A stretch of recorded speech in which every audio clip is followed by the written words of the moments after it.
So as you know about the floods like tsunami, means this disturbance has been caused in the nature, due to which the balance of the nature gets disturbed and the water from the sea comes to the land and cause destruction. This is natural calamity of flood. Okay. The other thing is drought. When the groundwater keeps on depleting due to pollution, you have seen that due to pollution the levels of the rivers go down.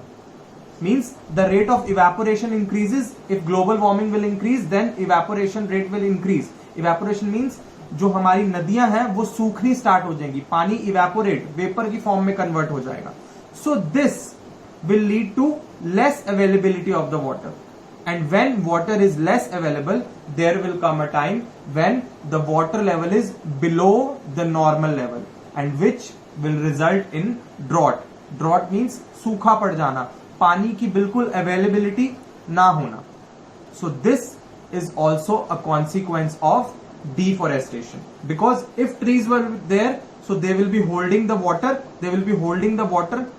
okay. So this is a consequence. Drought is also a consequence of deforestation. Got it? Now there is a term called soil erosion. You have learned soil erosion in class 7. What is soil erosion? Removal of the top layer of the soil by the action of wind, water and air. Like when high speed wind or high speed water flows over the soil gets removed. The top fertile layer of the soil gets removed. So this is called soil erosion. And when trees are there, trees keep the roots of the trees. You can see, if this is the soil, so the roots of the soil, the roots of the trees or plants hold the soil. They hold the soil present around it and prevents its removal and prevents it from getting eroded. Or we can simply say as trees prevent soil erosion. But when no trees are there, soil will be get removed. Okay, soil will be getting removed.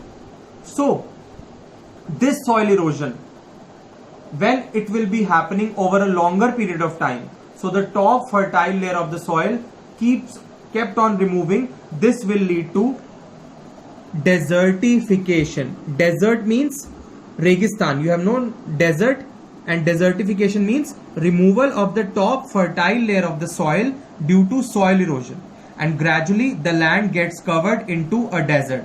Means when soil erosion happens over a long period of time, then the land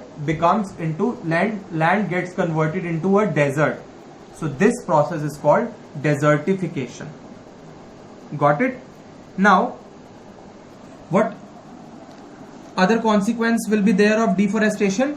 This will change the property and quality of the soil. Means the soil will become infertile. It will be not good for growing new trees. So we should not cut forest, we should not cut trees on a large scale, because at last it will be harming us only.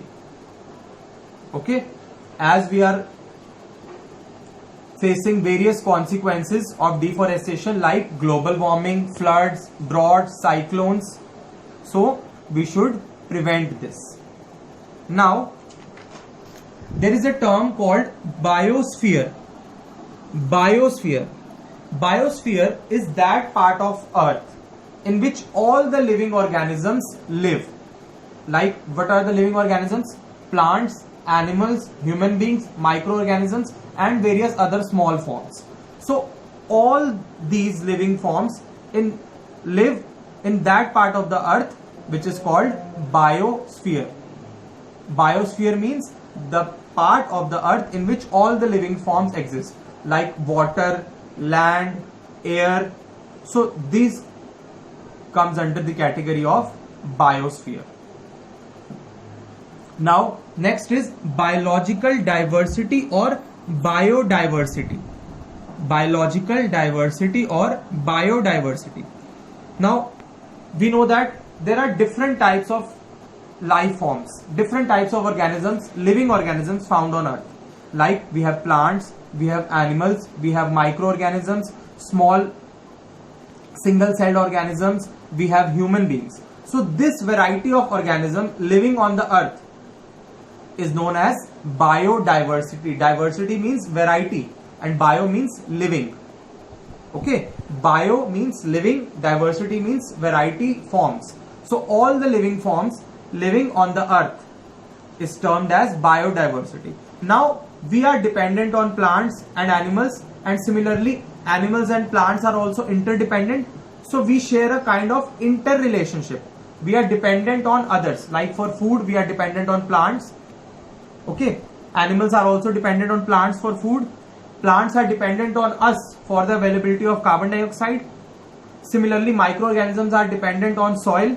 So all these organisms are interdependent on each other and also dependent on the environment for their needs. So this is known as biodiversity or biological diversity. I repeat, the different forms of or varieties of living organisms living on the earth, their interrelationship. Interrelationship means they're interdependent, they are dependent on each other and their relationship with the environment, and similarly they are dependent on the environment also. You can see with the help of this diagram, suppose this is the earth. So all the earth in which all these living forms are available is called biosphere. So this is the biosphere. Now plants are dependent on animals for carbon dioxide, animals are dependent on plants for food. Similarly, human beings are also dependent on plants, human beings are also dependent on animals. Microorganisms are also dependent on plants, plants are also dependent on microorganisms, like we have done in case of rhizobium. Okay, and all other life forms, means all of them, all these life forms are interdependent on each other, means they are interconnected and dependent on each other for their needs. And similarly, all these life forms are dependent on the environment in which they live. So this is called biodiversity, and in which the biodiversity live is called the biosphere. Biosphere means the part of earth in which all the living forms live, and all those living forms which are interdependent on each other and dependent on the environment, like plants, animals, human beings, microorganisms, these are called biodiversity or biological diversity.